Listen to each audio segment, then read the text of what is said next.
What makes humans different? Stronger, faster, smarter? No. In fact, compared to most species in the galaxy, humans are frail, reckless, and impossibly fragile.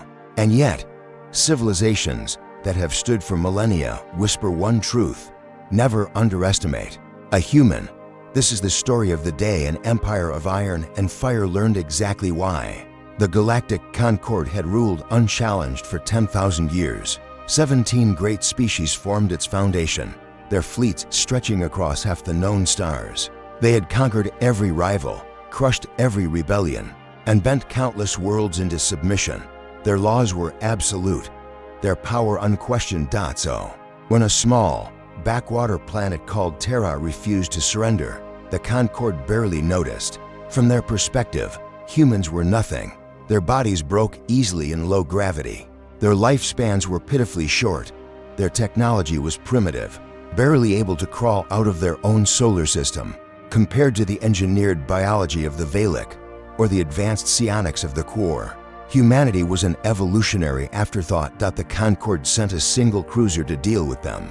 Just one ship. It was commanded by Admiral T. Varen of the Valak, a veteran who had overseen a dozen planetary subjugations. To him, this was nothing more than another assignment. That it was meant to be a warning, not a war. But humans didn't know how to bow. On the bridge of the cruiser, Admiral T. Varen studied the incoming transmission from Earth. A group of human leaders had gathered, their clothing strange, their faces weary, but their eyes steady. The Admiral expected fear. He expected pleading. He expected them to beg for mercy as so many species had done before. Instead, one human simply said, "We don't consent. If you come, we'll resist."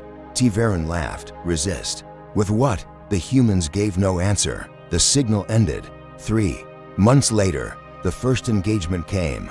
The cruiser descended into orbit over Mars, expecting to find a terrified colony ready to surrender. Instead, they found something unusual. The humans had evacuated completely. No soldiers, no ships, no resistance at all. Just silence. The Admiral ordered his forces to land and secure the area. That was when the explosions began. Mines buried in the soil, hidden in the abandoned infrastructure, disguised in empty supply crates.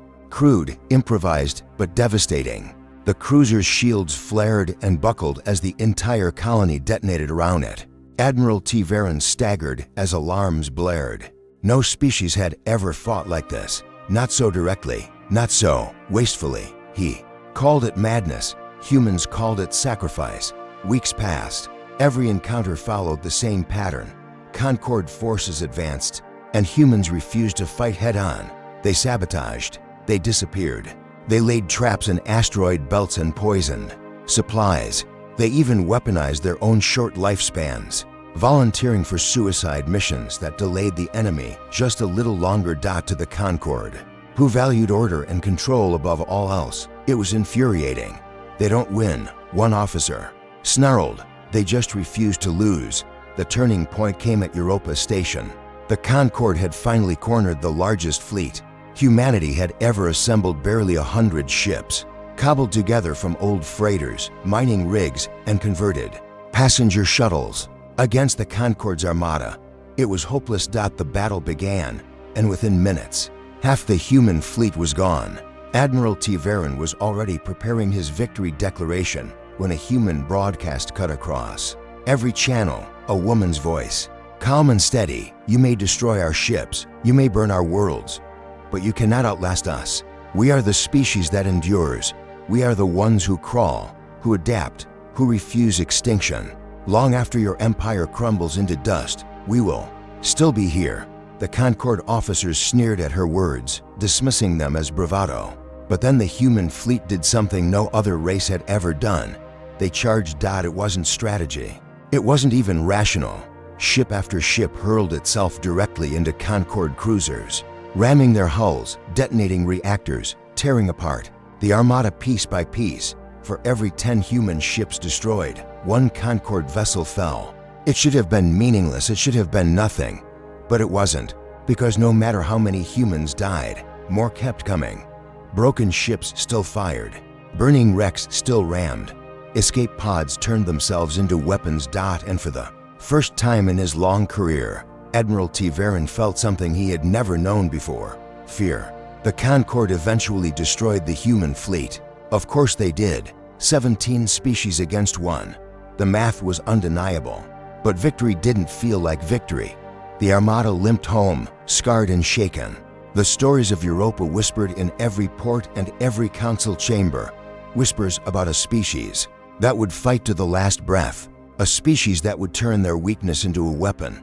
A species that would rather burn than kneel. The Concorde had faced countless enemies across 10,000 years. But this was different. Centuries later, historians would look back and mark that moment the Europa stand as the beginning of the end.